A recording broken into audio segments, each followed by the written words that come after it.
Hi, my name's Caroline and I'm a counsellor. This is step 2 in a series I'm going to record, or I am recording, about how to overcome heartbreak. Specifically overcoming heartbreak in terms of a romantic relationship.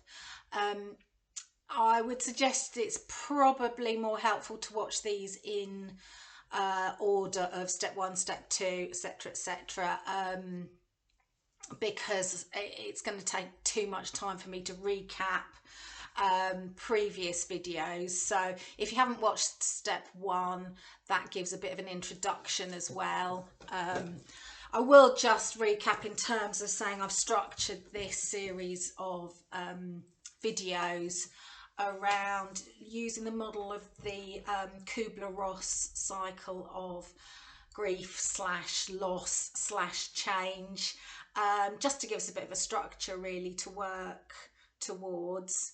And yeah, so step 1, we looked at shock and denial after a relationship has ended, and sort of just to add a little caveat around the idea that it's just, you know, even if you have been the one to end the relationship yourself, you will still very likely have a recovery process to go through, because yes, you may have wanted out of the relationship, but you may not necessarily be happy about having to end a relationship, or there may have been reasons due to the other person's behaviour that you ended the relationship. And even if you were walking away and feeling good about it, there will still be a process of grieving that relationship. So if you're feeling any kind of heartbreak in relation to a romantic breakup, then hopefully these videos will help you. So looking at step 2, this is the anger phase according to the model, and like I said in the first video, these stages are not linear. We can dip in and out of all the different steps at any point pretty much, and we can, on some days or weeks, we might feel like we're making massive progress, and then something might happen that sets us off. We might be triggered by an event or a smell or a time of year, or by sudden realizations, memories, a text, you name it, and we can end up sort of feeling as though we're going backwards. But yeah, so the key here with the angry stage is really, the anger can be a very challenging emotion for some people, not everyone, but a lot of people in their childhood, anger wasn't necessarily tolerated, and I think that's safe to say. If I'm going to be really stereotypical, I'll say that's safe to say a lot of my female clients have grown up in households whereby anger was not tolerated. Having said that, I also have male clients who were not, anger was not acceptable, and this can be a message that you are given either overtly by your parents or caregivers, or it might be sort of covertly communicated to you that they can't handle it. It may be that, for example, one of your parents themselves were quite angry, and so part of your role growing up may have actually been to try to calm them down, or you may have not. You may have felt quite unsafe being around anger. So for lots and lots of reasons, anger can be a tricky old emotion to navigate for some people. The thing about anger, however, is it can also feel quite motivating. It can feel empowering in some ways, um, and so there's a sense with anger that we're also numbing some of the trickier, maybe deeper emotions, particularly around fear and around sadness. And anger can kind of give us like a bit of a purpose. We can maybe, if we're using anger in a healthy way, we can start to put in some boundaries, or we can use it to motivate ourselves to perhaps do some of, I don't know, some of maybe the administrative jobs. I'm looking at myself here. Maybe we've been putting off administrative jobs around the relationship breakup, and maybe anger can motivate us to get some of that done, which might give us, a small sort of temporary lift, or sort of sense of achievement at least. Anger can help us in the sense that it can make us feel like we have a purpose. It can make us feel stronger. It can make us feel like we are doing something. We can feel like we maybe are taking back a bit of control, especially if we are the ones who have been broken up with. We can perhaps feel, anger might feel as though, well, you know, F you, I don't need you anymore. Look at what I can do.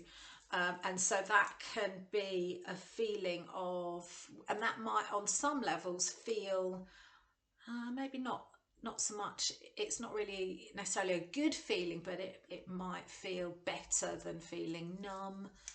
And it certainly usually feels better than some of the trickier emotions, sadness and fear. And so we might actually prefer to be feeling angry than feeling some other things. Yeah. And one of the things that I think can be really helpful is to remind ourselves that this is a temporary emotion.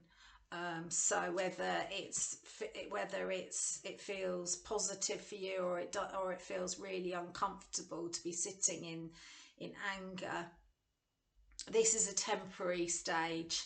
That's the idea anyway. The idea is to move through these emotions. And when you look at the word emotion and you break it down, it's emotion, energy in motion. And it's when these emotions become blocked or stagnated or repressed or not expressed, not validated, that's when we can get into real trouble in terms of not being able to move through the process. We can become really stuck. And the angry stage is a stage at which, it's we can get really stuck in this stage. And so, as with all of the stages, sharing our feelings, talking to someone that we trust, or talking to a therapist, is one of the most important things we can do to have our feelings validated, to have them acknowledged, rather than stuffing them back down. To get them out is absolutely vital in being able to move through the emotion, to process everything that you're going through or have been through in the past. It may not always be easy to find someone that you trust to be able to share feelings of anger. Hopefully, if you've got a good set of friends, hopefully there'll be at least one person who will be able to hold that space for you. But particularly for people who've been in very toxic relationships, possibly abusive relationships, you may have found yourself isolated from your friends and family. This happens sadly this happens a lot, and so you may actually feel incredibly isolated after a breakup. Um, so there's a very big pull often to go on social media. If you've been in a particularly toxic relationship, there are, I mean, thousands and thousands and thousands of places on the internet which you can go to and you can express, in particular,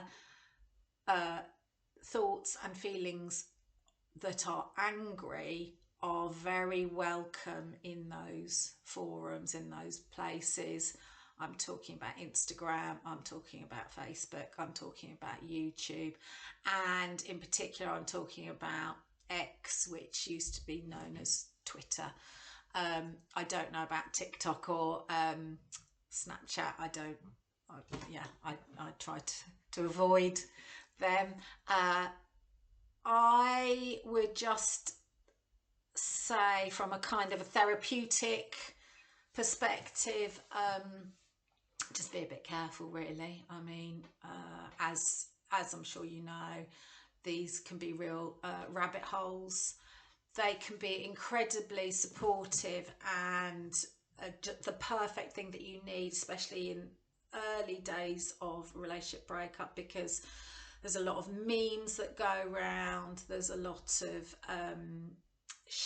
naming and shaming of exes who have behaved toxically, and it can feel as though these are really therapeutic spaces to have your angry feelings validated. I would just say, just be really careful of how long you spend in those places and which places you go to, because they're not all supportive. They can, or sometimes they can be a bit too supportive. And I don't mean, I mean, it's very important that our feelings are validated, but at the same time, we don't want to remain stuck in that angry place. And if we're not challenged at all, if we are always kind of held in that space of being victimized to the point at which we can't ever move on, then that can be tricky, and we can then find it hard to empower ourselves in a healthy way. So definitely, you know, use them as a tool to help you early doors. I mentioned a load of different books and resources on YouTube in the first video. I won't repeat all that now, but yeah, there are lots of resources out there. There's lots of resources that you can look up around anger. Again, with anger, I'd just be careful of resources that are giving you very structured ways to manage anger, because most emotions, in my experience, we're better off sort of not managing them, but validating them and processing them. Obviously, if you're getting to the point at which you're expressing or behaving in unhealthy ways because your anger is too much, then of course, you know, you definitely need to look for some professional help and look for ways in which to manage that anger, and that can happen. It can be, you know, you may never have described yourself as being an angry person. So full disclosure, for me, I went through the majority of my adult life and anger just was a stranger to me. I very rarely understood, I couldn't really describe what anger felt like, honestly. And then I went through one particular experience, a particular betrayal, and for a long time after that, I had to take steps in which to put a lid on my anger. It was almost as though, you know, the Pandora's box had been opened, and that was very difficult for me to start experiencing this emotion for the first time pretty much in my life.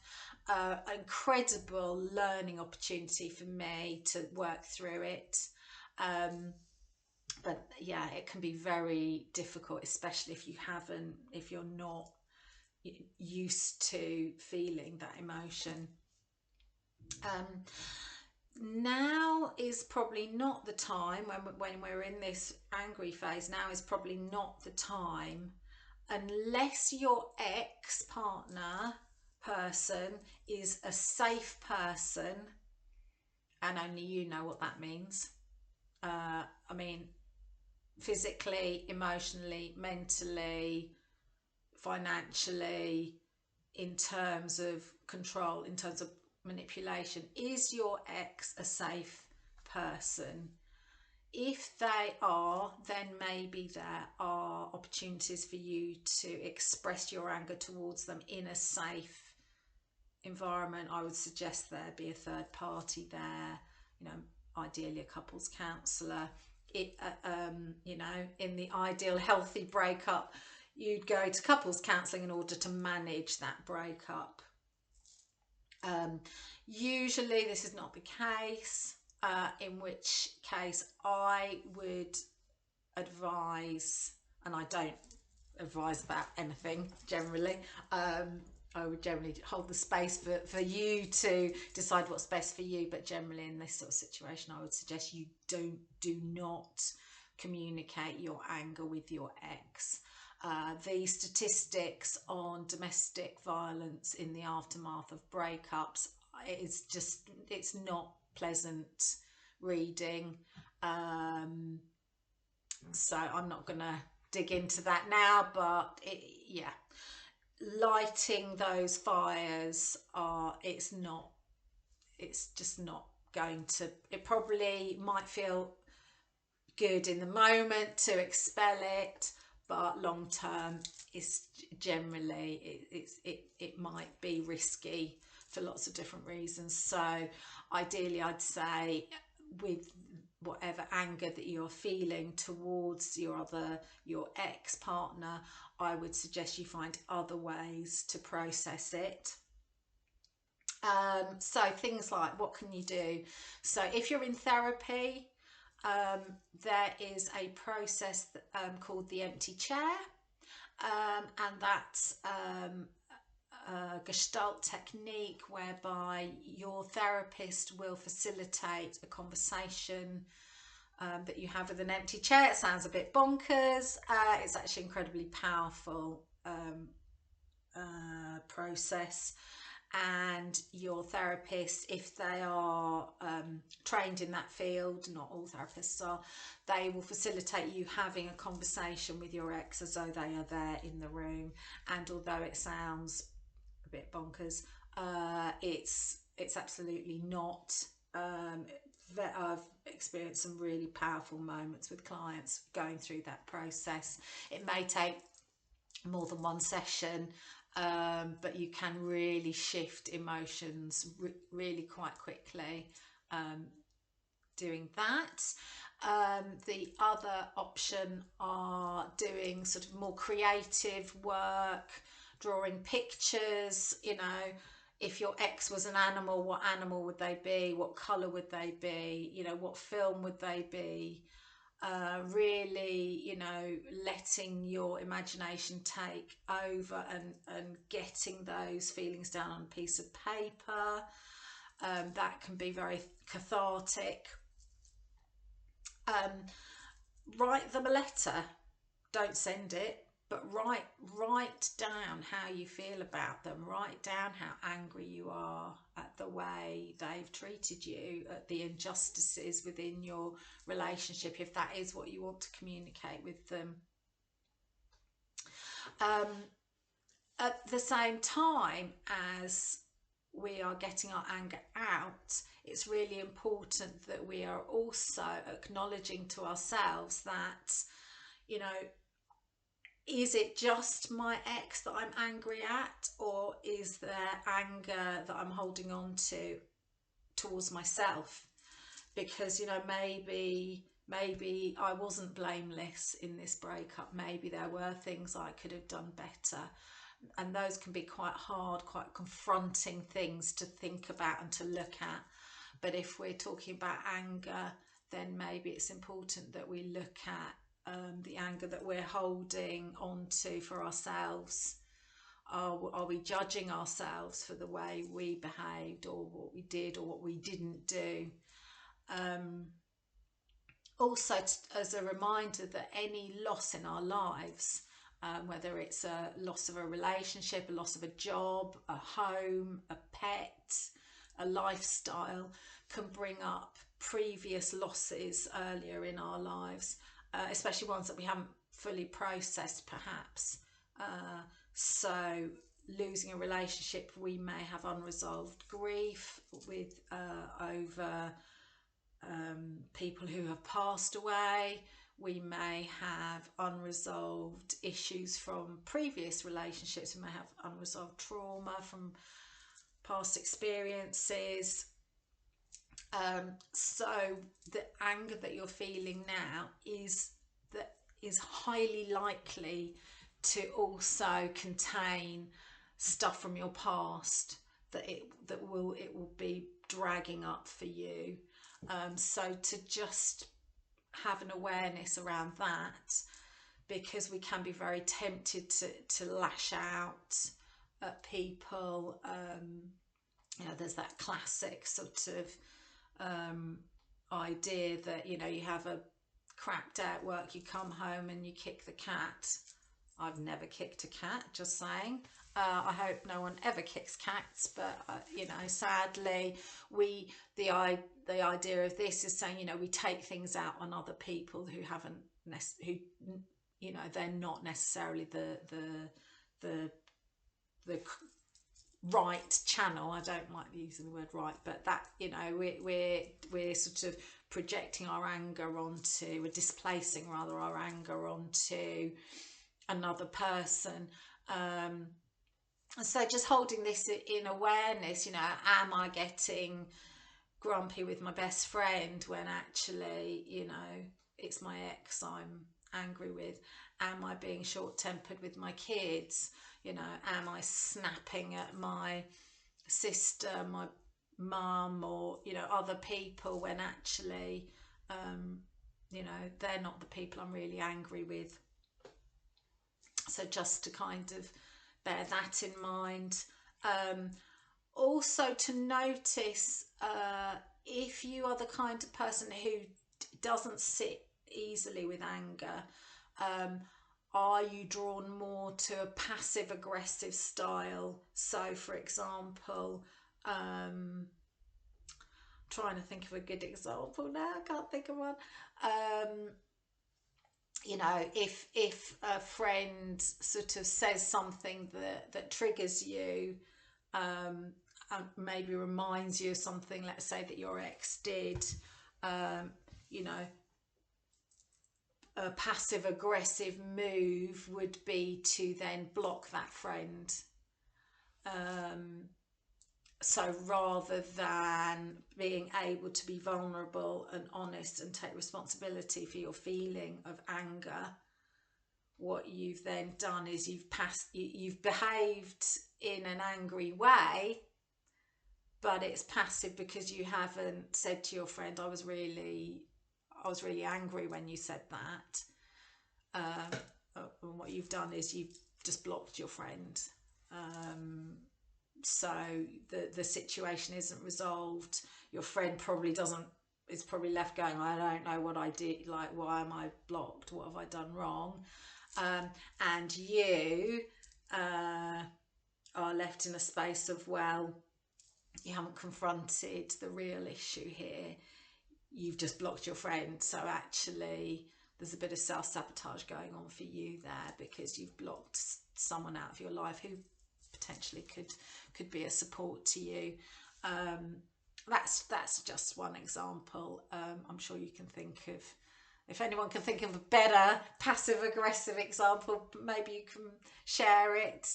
That would be really helpful. Um, Also, I've got some notes over here because I can't remember everything. What I wanted to say also is remembering this link between our emotions and our nervous system.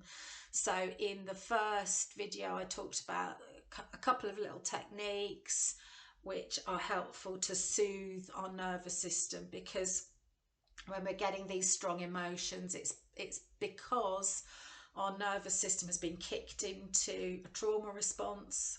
When we're in the angry phase, we're in the fight trauma response. When we're in the shock denial phase, we are more likely to be in the freeze response. And so what our nervous system is doing is it's gone into a trauma, and it's on high alert.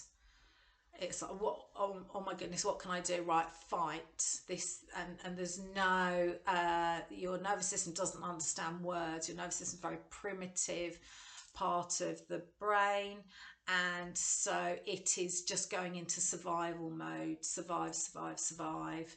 In the first video, I talked a lot about the primitive brain and how we used to cope when we were hunter-gatherers. You know, we would always need to be within our tribe, and if our partner has broken up with us, there's this sense of I've been rejected. If I'm rejected by my partner, I could be rejected by my tribe. When we were hunter-gatherers, if we were rejected by our tribe, we probably likely wouldn't survive physically.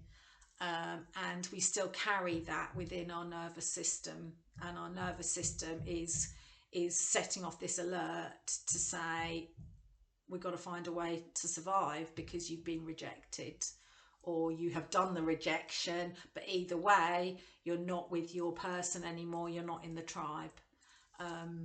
And so the adrenaline and cortisol that the trauma response has generated is making you angry. And so what we want to try and do is we want to validate and acknowledge those feelings of anger and injustice, and it's not fair, and how could you do this to me, how could you treat me like this. But at the same time, we also want to soothe our nervous system. And so I talked about a couple of videos that I've done around quick tips for soothing the nervous system. And the metaphor I like to use is that our nervous system is like a baby, and actually going through this Kubler Ross cycle is almost like the stages of childhood. So when you're in the denial and shock phase, it's like you're a newborn baby, and everything is, you know, and often newborn babies sleep a lot because they're sort of, you know, can be quite numbed because it's been such an overwhelming experience to be born. When we're in the denial phase, when we are in the angry phase, we're in the toddler years, we're in the terrible twos. We are kicking off, we are angry, we want to rage, we want to scream, we want to shout. And this is all a way of trying to get our needs met, to try to get that validation that we need so we can feel safe. Because right now, we probably don't feel very safe. We're probably deep down under the anger. There's probably a lot of sadness, there's probably a lot of fear, probably a lot of questions about what's my future going to look like, along with these feelings of I've been rejected. He, she, they don't want me anymore. What's wrong with me? You know, how could this happen? How could this happen? So yeah, I think that's pretty much it. That's pretty much everything I wanted to cover. perhaps just a reminder that social media, on the one hand, fabulous and wonderful and good. On the other hand, can so it's a tool like anything. It can be used for good or for, I don't want to say bad, but yeah, let's say bad. And there are agendas on social media. There are people benefiting financially from you visiting their channels. There's a lot of other agendas going on, so be a little bit wary around sharing your vulnerabilities, around sharing your story. You may want to anonymize yourself. I'm sure you've thought about this already. It's just a reminder. I would say be especially careful around places like Twitter, because as you probably know, Twitter was designed to engender anger and divisiveness. That's why the original tweets were limited in their word count, character count, because it was designed with that in mind. They knew that if you got on there and you got angry, then you were most likely to stay on there, and therefore the sponsors would, well, you know, you're worth more, basically, and your attention is a commodity. She says, being on YouTube. But just bear that in mind. Bear that in mind, because right now you're probably pretty vulnerable. You're pretty raw. You are, you know, and there are exploitative people out there, and especially if you are in a traumatized state, you are perhaps a bit more vulnerable to that side of things. It can be very easy to go down rabbit holes around politics, and just also to kind of mention that we can also get wrapped up in the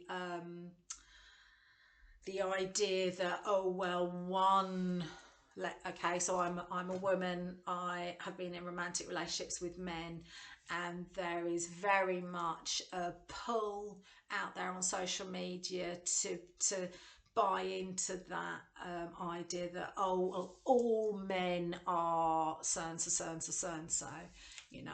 And so to just be really aware of that polarizing idea, because it's just not true. It's not even remotely true. You know, I chose badly in my relationships, but I have a son who is absolutely wonderful and kind and fabulous. So not all men are ... You know, exactly the same with women and other genders. And so just be aware that we're, you know, especially when we're in the angry phase, we can be very susceptible to being drawn into these polarizing views on people. There's a huge pull at the moment on social media to label anyone who breaks up with you in a relationship is a narcissist, or has borderline personality disorder / emotionally unstable personality disorder / is a psychopath, is Machiavellian, is this, is that. Labels everywhere. And the narcissism community, I first started to look into this in 2011. I first started to do research on this. 2013, I got involved with narcissism on YouTube. I didn't get involved, I was watching narcissism videos on YouTube. Fast forward now, 11 years later, back in 2013, there was maybe, I mean, literally a handful, maybe 4 4 YouTube channels, if that. Now it is exploded, and while some contain really helpful piece of advice, I've mentioned a couple of them in the last video, a lot of them just be really aware that they are money making. That they're there to make money. That it's very clickbaity. There's a lot of labeling, and there's not a huge amount. Often, there's not a huge amount of nuance. There's very much a pull to polarize people, and that I, in my world, in the world of therapy and counselling, the idea of moving towards wholeness is moving away from polarity and starting to see the world in shades of grey rather than black and white, goodies and baddies, victims and perpetrators, because yes, you may have been victimised, you may have experienced a lot of injustice. However, there's shades of grey there, and definitely, if you have been victimised, please get the support that you need, and it's very important that your story is heard and it's validated. But at the same time, it worries me, the proliferation of narcissism videos that don't appear to be particularly therapeutic, and appear to be very much about shaming, blaming, naming, labelling, rather than supporting people to move on and to become, to recover. So I think that's everything. I hope so. I'm sure when I finish I'll think of like 10 other things I wanted to say, but I hope this has been helpful. Please add your comments, your experiences, if you'd like to. Like the video for me, that'd be great. If you don't want to, that's also absolutely fine. And I look forward to speaking to you again soon when we move on to step 3. Thanks for watching.